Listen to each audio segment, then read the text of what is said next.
Hi, I'm Brad Power, and this is the Cancer Patient Lab, and this is our weekly webinar series. We have today with us Jason Binder. We're honored. He's a good friend and colleague. We've been working together in the Cancer Hacker Lab Accelerator. He's been working on, well, he'll be telling you more, but mindfulness and health, mental health and behavioral health in relation to cancer. Just a few housekeeping items before we get started. First of all, this is for information purposes only. This is not medical advice. We try to arm our patients with information they can take to their medical team. Second, everything you say will be made public. So if you're concerned about that, you can turn off your camera, change your name, and don't say anything.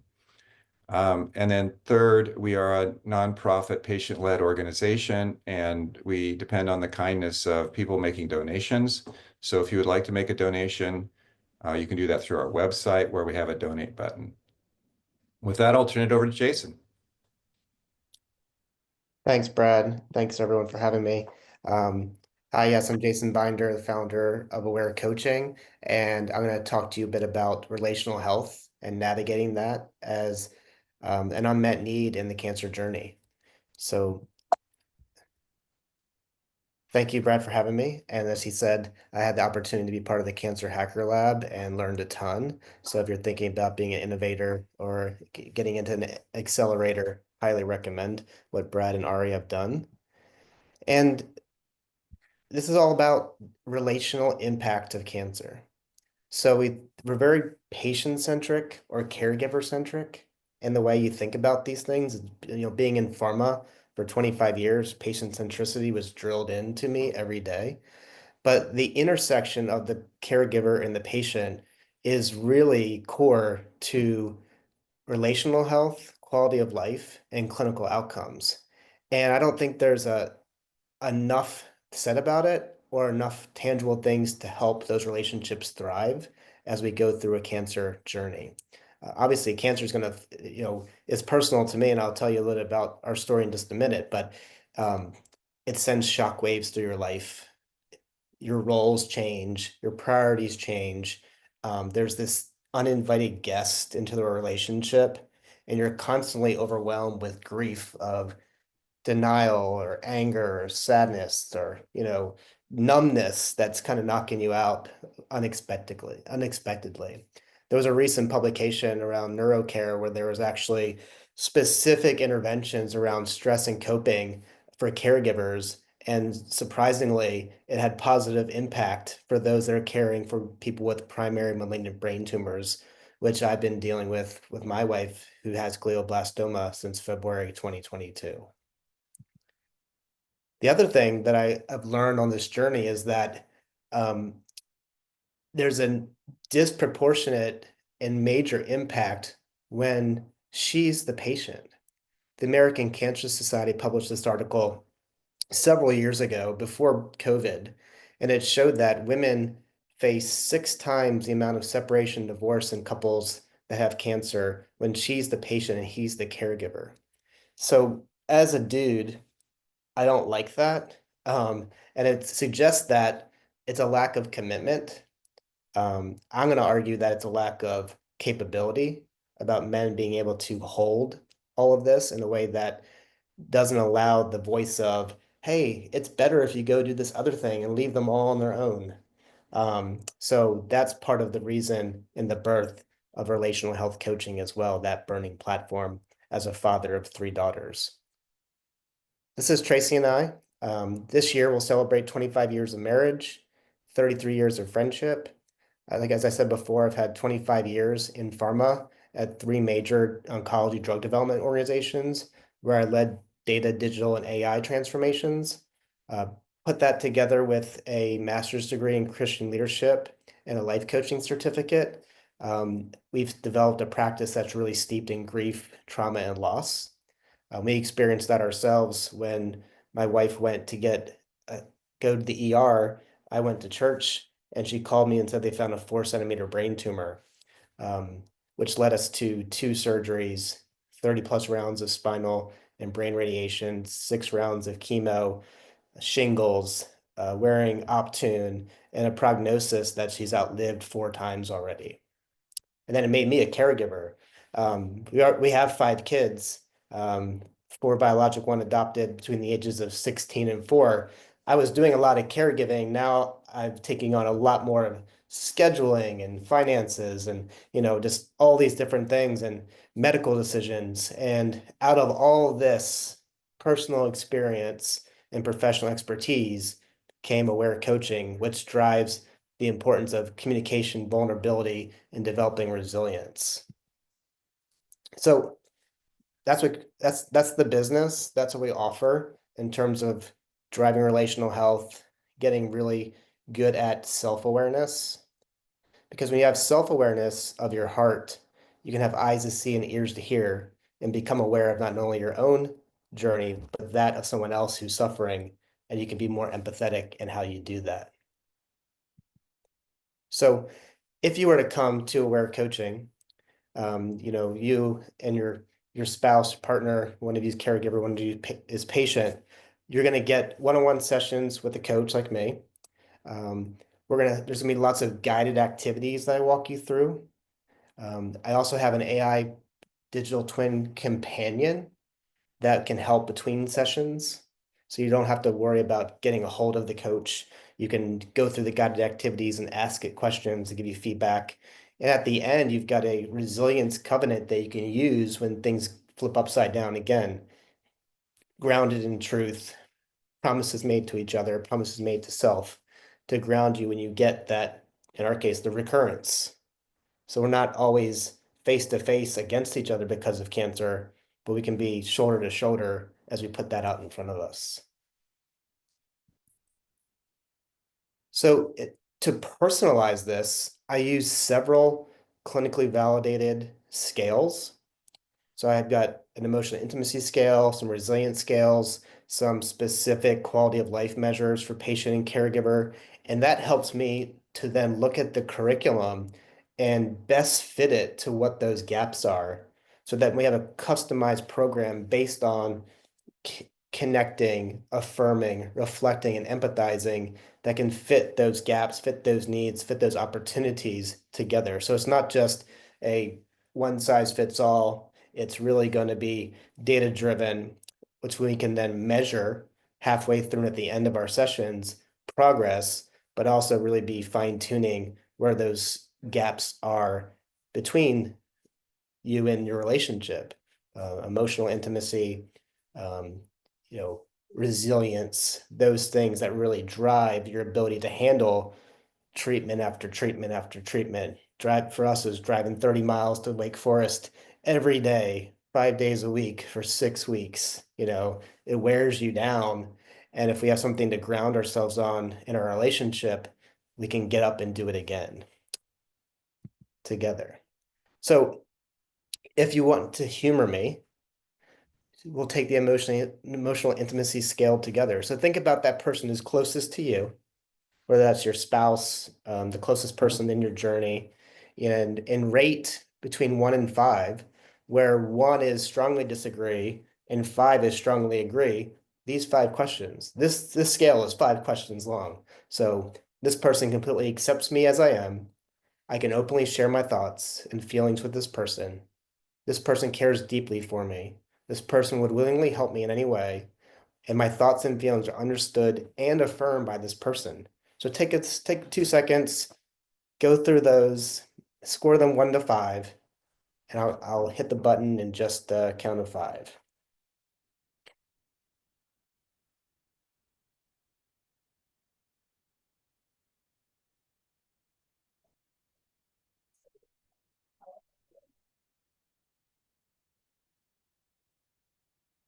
All right. So hopefully you're able to add those up, and then you can kind of get a sense of where you are in the emotional intimacy scale by looking at what those summaries are. So obviously it's going to be a scale of low intimacy to very high intimacy, and it'll give you a sense of where you are. So imagine pairing this with scales around resilience, scales around quality of life as a caregiver, as a patient. Um, the patient scale also includes brain cancer specific ones should that be part of your journey? And we have something to work with. We have something to measure against. We have something to illuminate where those gaps are in a quantitative way. And it's not to blame, it's not to shame or judge. It's a starting point. So everything's grounded on the care model. So I've developed this through my years of life coaching in marital settings where we needed to generate emotional intimacy, relationship repair.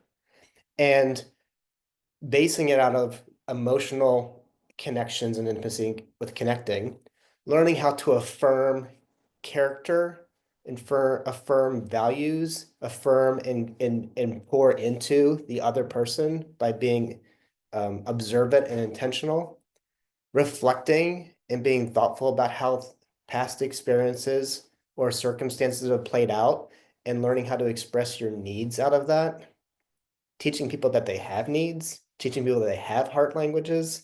When I first got into this, I literally had three heart words. I was good, fine, and sure. It's pretty much how I described my heart. If someone asked, "How are you?" "I'm good. I'm fine." Sure.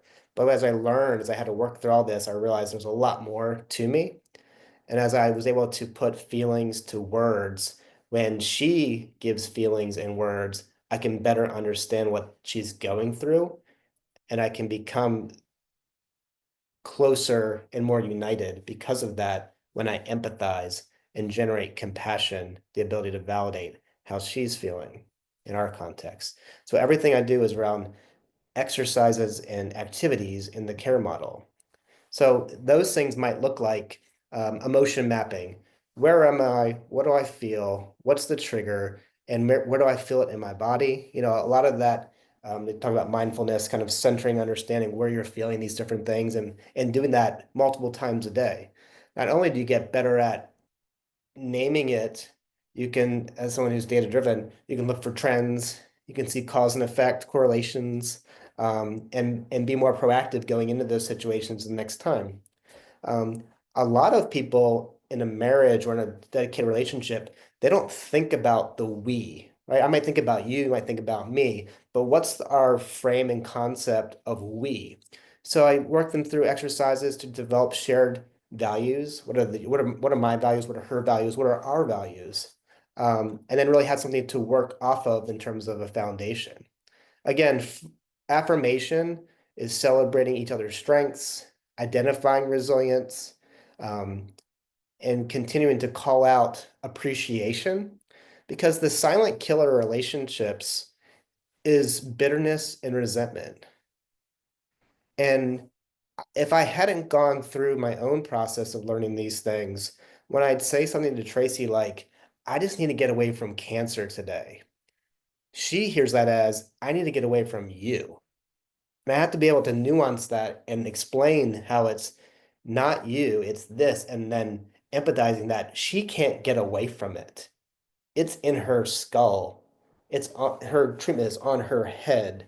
And being able as a caregiver to articulate that in a way that doesn't have the unintended consequence of hurting or blaming is something that is a nuance that you would learn in our coaching. Reflections. This is where conflict resolution comes in. This is where you get a lot of intimacy aversion in terms of blaming or shaming or blocking or stonewalling or holding back love or using humor to hurt. Like, not everyone's going to have the emotional ability to engage in a constructive way, but also coping. A lot of us have really poor coping mechanisms, especially men. Like, why do they leave? Well, maybe it's the bottle or the screen or the thing that was already there before cancer that gets exacerbated in this huge trauma event for the relationship. And how can we address these unmet needs in a healthy way? And then how do you empathize? It's different than sympathy, right? It's experiencing it with the person versus being thoughtful about what they're going through. And how can we bring these in when tensions are high? Or how do we bring them in when there's been alterations in your body? Or with brain cancer, like every time they open up the skull, atmospheric pressure on its own has an impact to how the brain is working. Personality changes. And then Brad, just call out if there's questions in the chat. I can't see it. But that's the basis of the coaching program is the care model. Questions about that? I've been speaking a lot. All right. I've numbed you into silence. Perfect. All right. So this would be something you could take away today. It's a little bit of all the care curriculum, the care journey, what you could do 10 minutes today with your partner if you're going through the cancer journey. And it might take a little bit to get to this place because, cancer's been eating at you, right? There's maybe unresolved feelings. There's a lot of existential crises that happen. Can we find a place where we can share with each other, highs and lows, creating safe space, hear about psychological safety all the time. This is a how you do that versus you should just do it. Um, Asking open-ended questions to draw things out, seeking to understand, seeing someone and what they do every day and being intentional about that versus being engrossed in self. And then physical connection in terms of like holding hands, hugs, going on walks together. There's lots of ways to practice meaningful intimacy in your day just by utilizing 10 minutes. So I'll leave that for you as a next step and a practical takeaway. And then in between sessions, and then because I'm a digital and data and AI geek or interested person, I've been thinking about ways to utilize this technology to help the in-betweens, right? Because you'll be really focusing coaching, right? And you'll take notes, and then like 12 hours later, you've forgotten everything you've done. So what could it look like to be able to talk to me in a way that's meaningful to then be able to get questions answered? So for example, Jason, oh, I'm here to help you. What specific information are you looking for? can you hear it? Um, so can you give me an example of how to do an affirmation? To create an affirmation, you can focus on specific traits or actions you appreciate in your partner. For instance, you could say, I appreciate how you always listen to me with patience and understanding. It makes me feel valued and supported. What about dealing with my anxiety today? Tracy looks like she's really tired.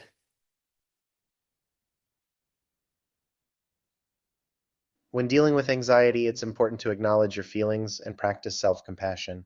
You can create an affirmation like, I am capable of managing my anxiety with grace and strength. Choose to focus on the present moment and trust in my ability to overcome challenges. As for Tracy feeling tired, offering her support and understanding can help her feel heard and cared for. What could be a good journaling prompt for that today?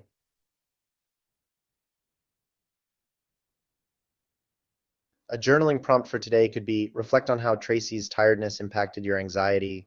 Consider how you can support Tracy and manage your anxiety in a healthy way. Is there a particular scripture I could use today? You can consider using Psalm 46:10, Be still and know that I am God. This verse can help you find peace and trust in God's presence during moments of anxiety.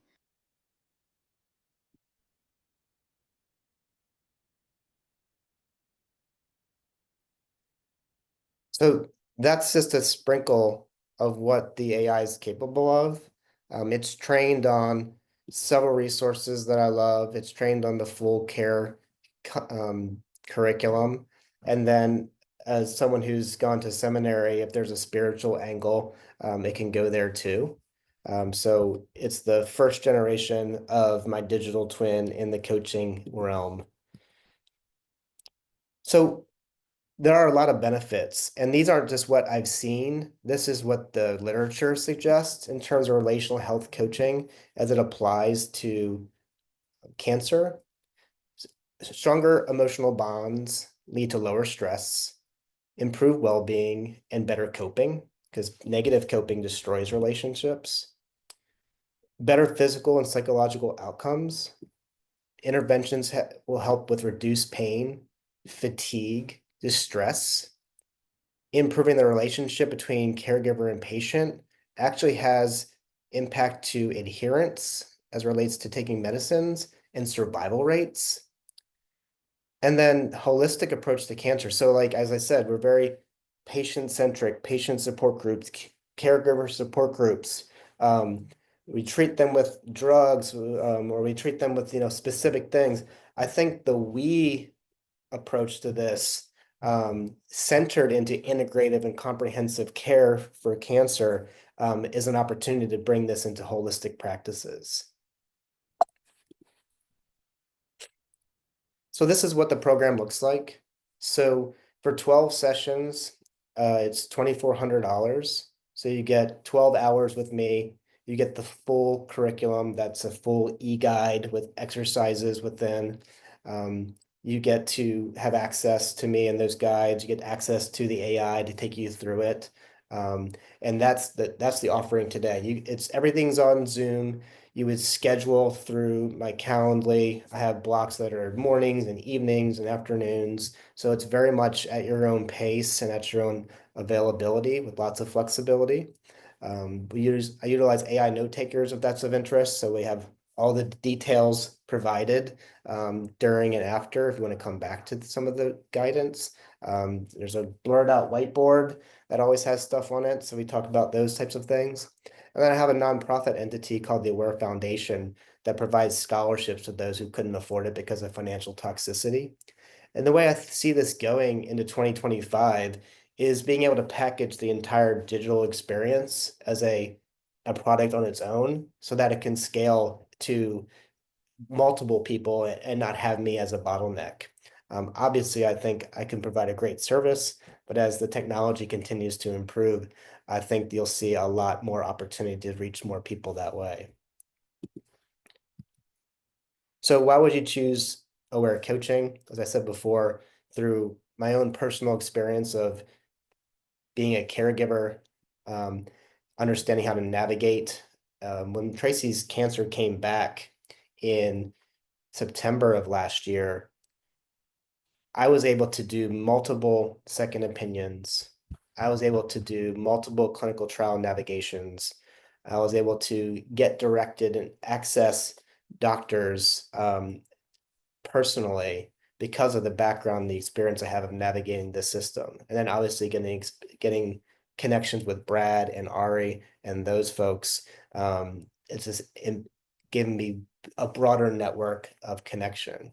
And then my professional expertise. Unfortunately, I understood all of the data that came back with her diagnosis of molecular glioblastoma with PNET features.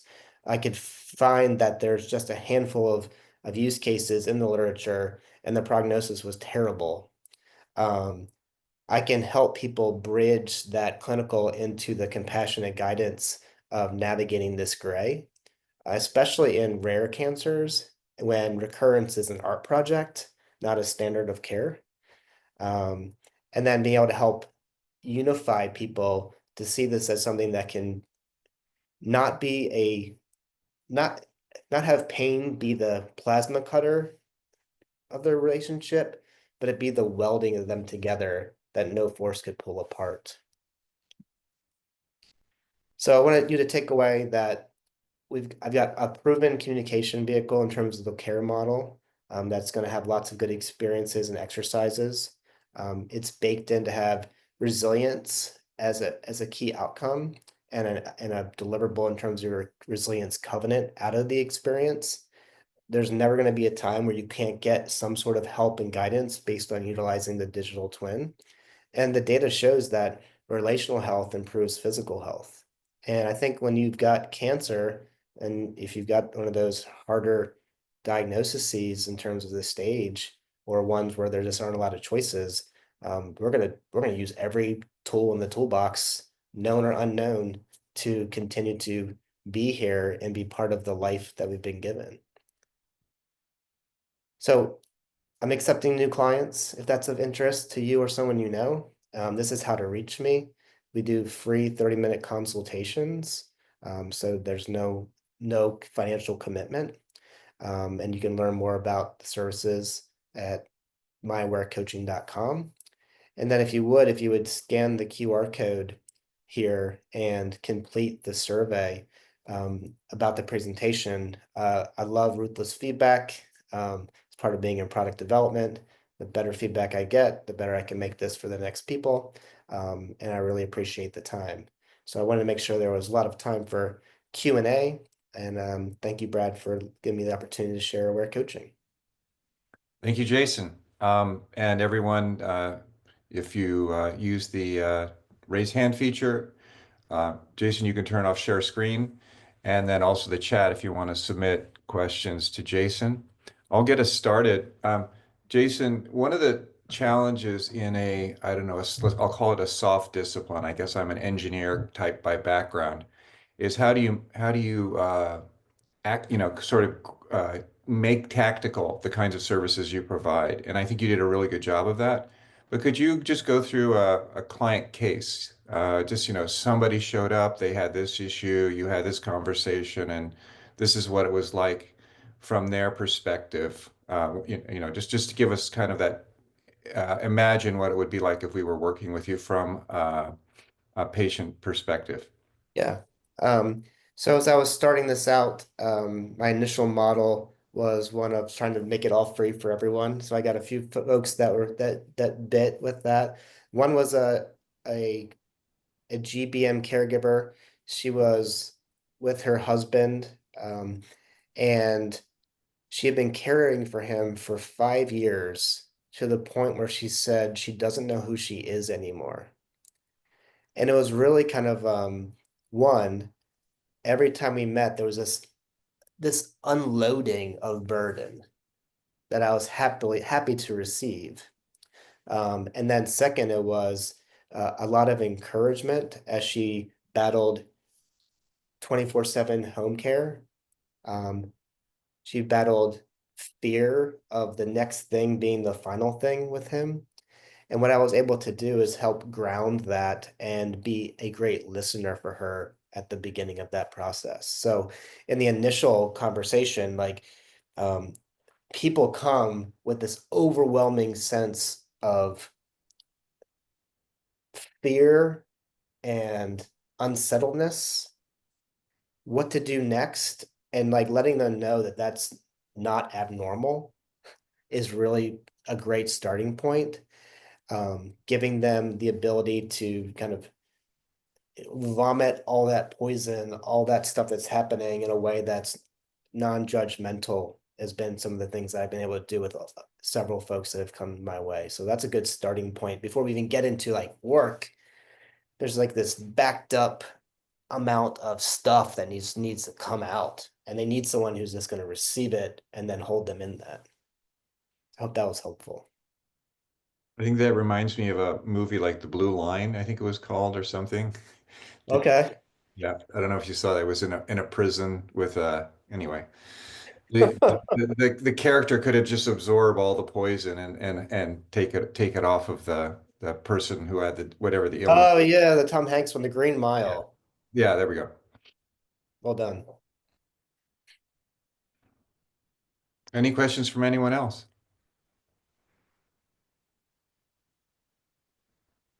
I can definitely put more age diverse couples in the presentation.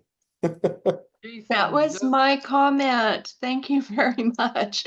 I don't want to look at a bunch of 20-year-old couples when I'm in Yeah, my 60s. yeah, Thank you. sure. I do have a question for you though. Yeah, please.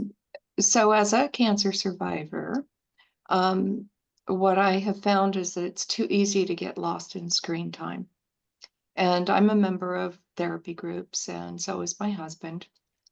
And the tendency is to go to information first, which is screen time is mostly how we get it now. But what's most valuable to me as a patient, it's the cuddle time, it's the going to church time, it's the reading scripture, it's the gentle conversations. Yes. So just a caution, I hope you're pushing the people who come to you electronically. I hope you're advising them to spend that face-to-face touch time. Yeah. So the whole premise around the care check-in is to practice those things. Um, most people don't know how to do that in a way that's going to be meaningful. Most people don't know that there's seven different types of intimacy and how to practice those things. So yes, everything is around then creating that sacred space to connect with feelings, to share needs, to receive that in a way that's authentic versus just checking the box. And like you said, screen time is kind of like just checking the box through life and running real fast. But having those real sacred moments of connection, that's going to build the intimacy, the emotional intimacy. That's the bedrock for all the other intimacy. It's also going to allow you to together be resilient when it just hits the fan because you've had those small times. You're praying together, you're reading scripture together, you're going to church together, you're going for walks together. There's a lot of there's a lot of buildup of oneness between y'all. So there's more to withstand those storms. So yeah, the way I can reach more people is in two dimensions. The way that I can make sure that if you have a question and I can't get to the text right away, they've got someone who's gonna represent the coaching practice and give guidance that's aligned to that, is the way to utilize digital. So yeah, you can't remove the authentic human connection of the coaching experience. That's just noise.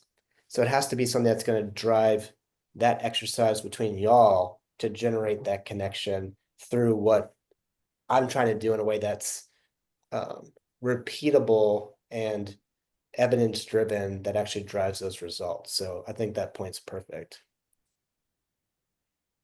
Thank you, Thank you. Hillary. Andrew has a hand up. Jason, thank you for your presentation, and Brad, thank you for having us. I'm as Brad will, sorry, as Jason will know, I'm very much involved in artificial intelligence using twins as a way to communicate not only to individuals but to many people. And I'm interested, Jason, in your artificial AI twin. How do you find Tracy and the children and the other families and caregivers that go along on that journey with you? Because it's not just you as a caregiver, right? It's colleagues, it's family, it's friends. How do you find they interact with your twin?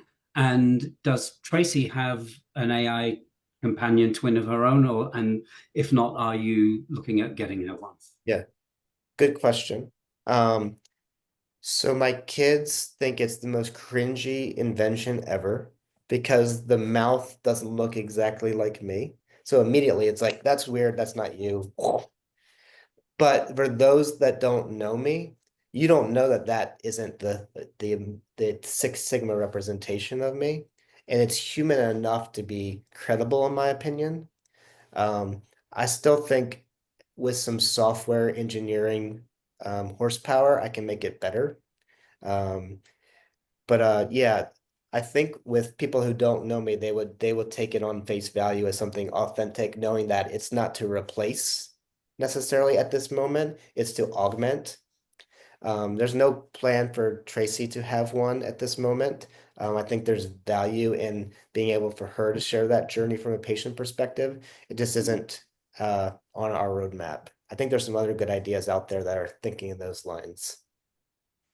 Right. And I know the answer to this question, but I think it might be of interest to other people and concerns with AI.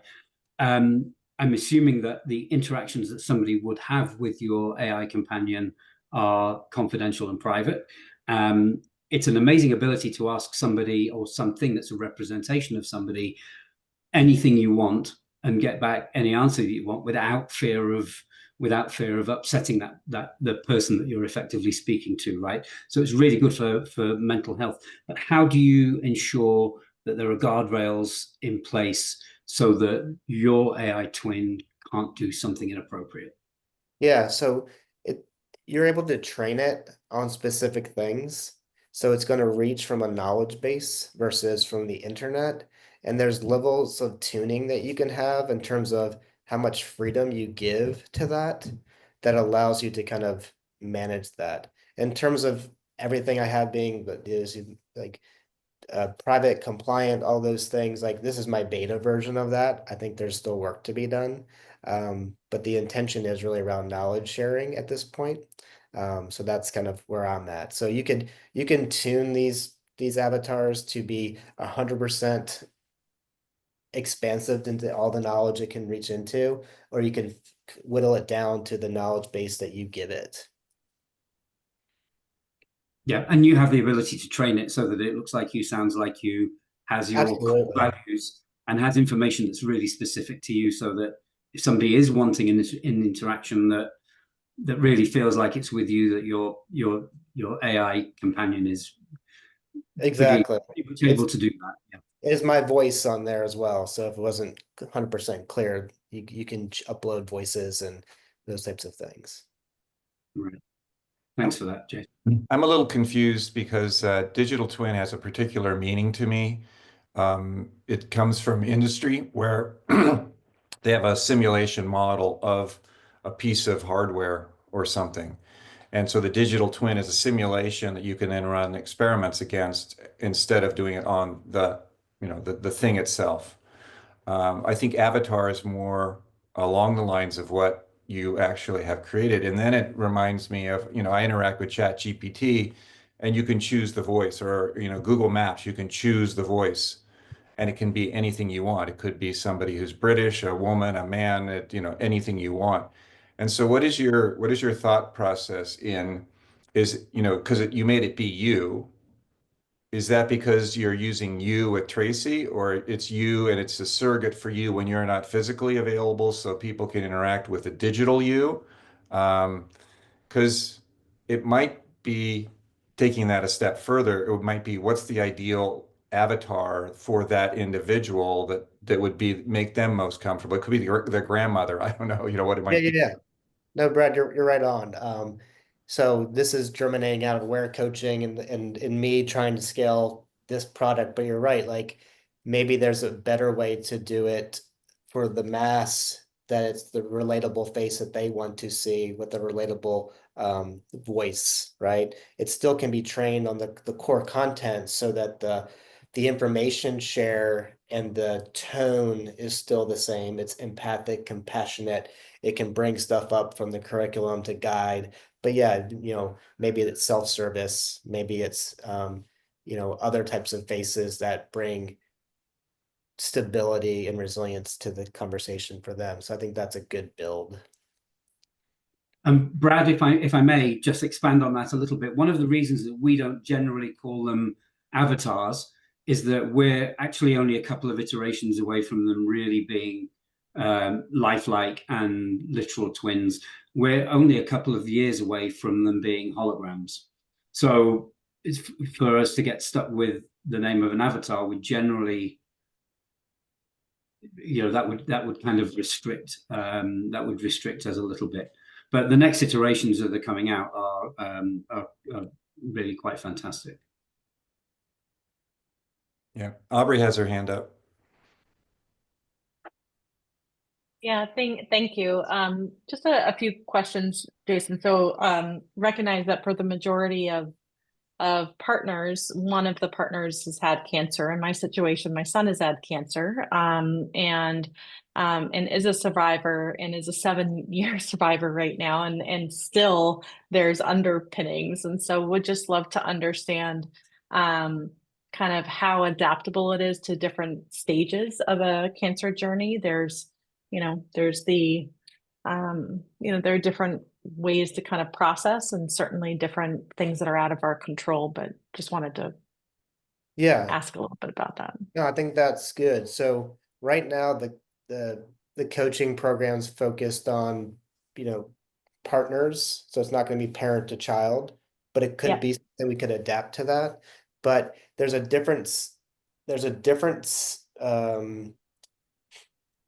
urgency or need on the type of cancer, and then Yeah. where you are in that. So I think there's some tuning that I would do based on what those folks brought to the table. So like Brad and I have talked about this. If you get a glioblastoma diagnosis, it's a holy, holy crap, Yep. like everything has to stop. Like we know that Yep. every tick of that clock means something. And this is not to minimize any other cancer diagnosis, but there's different trajectories that you come in. Yep. I've been talking to the organization called the After Cancer, where it's, survivorship. And then imagine, and I'll be doing some talks with them around the same thing, but in the sort of survivorship model where, maybe treatment isn't on the foreground, it's in the background, but there's a lot of casualties that still show up, whether it's been surgeries or, chemo brain, whatever those things are. Like you all aren't the same person that you were before cancer after, but you're also not able to be done with it just because treatment's over and being thoughtful about that. So yeah, I think that's part of the fine tuning of the assessments when you come in. Like, where are you? What deal, what hand have you been dealt, and where are you on that? And how do we shape it to be meaningful? Thank you. Well, and I'll just add too, so the idea of um, a partner package processing a pediatric diagnosis or a child diagnosis is a critical just component. So Yeah. So are you yeah, talking about like like me for and my you husband, and your right? husband? I'll call you later, but yeah, like my husband and I processing what has happened to, our family. Yeah. There's still remnants, right? And Oh so yeah, that'd be a perfect. So that yeah, does apply in that relationship what I had for today. And like, you all grieve different ways that that's yeah, happened. And like there's different guilts for mom versus dad and like how this happened. yeah, And so like yeah, Tracy and I talk about putting grief on the table. We can't hide it because it festers. It's a wound. So we put it on the table in front of us, we have something we can work with and be yeah. more accepting of each other. But yeah, Thank good. you. Thank you for that.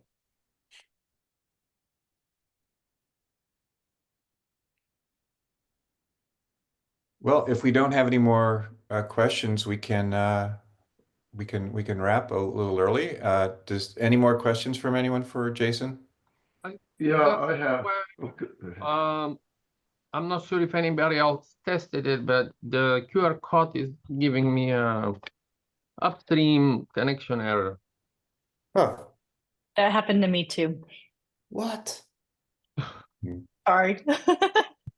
All right, I'll put the link in the chat. My bad. I've tested it and it worked. It's weird. Also, I had a question for you, Jason. This is Jay. With digital twins, have you thought about the posthumous value or lack of value of them? We all face our mortality, we all die, but cancer makes it real time and visceral in a way that is tough to put words to. So I'm curious what your take on that aspect of a digital twin is. Good question. Let me get back to the presentation here. So I think what you're asking is the digital twin can exist beyond the life of the person who may be battling cancer. And I've grown in my space on that. At first, I was worried about the ethical dilemma that posed, and would that get in the way of grieving and closure? And I even discussed it with my own counselor, and his response was that could really help with that actually. Because I lost my dad when I was 31. How wonderful would it be to like ask him a question about fatherhood today? Not that I wouldn't do my own work. I still need to do my work to know that he's gone. But like my kids have never heard him tell a story about me. Like my oldest, who's 16, was 4 months old, and none of my other kids were even alive. Um, so like I think there's value in that.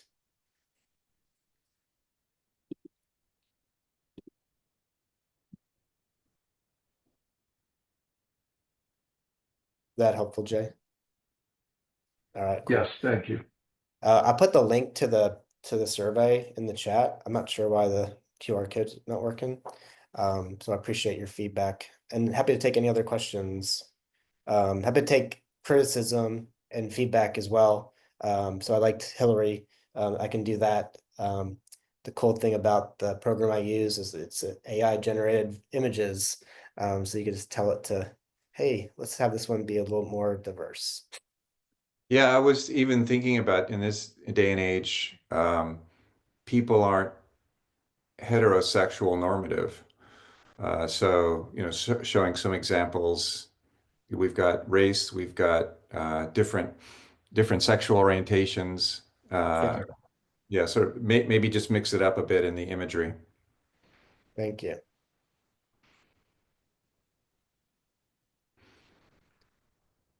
Well, feel Another free to. area where you might consider looking at expansion in the future is cross-generational.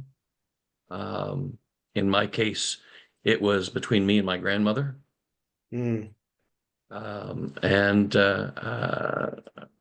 I can't imagine that's terribly unusual. no, to be caring for your grandmother. Is that what you're talking about? Yeah, yeah. Not unusual at all. Any final words, Jason, and I'll stop the recording. Yeah, please feel free to check out myawarecoaching.com, relational health. I'm always looking for ways to make aware more present in people's minds as it relates to something that's needed on the cancer journey, and open to talking with folks that find interest offline.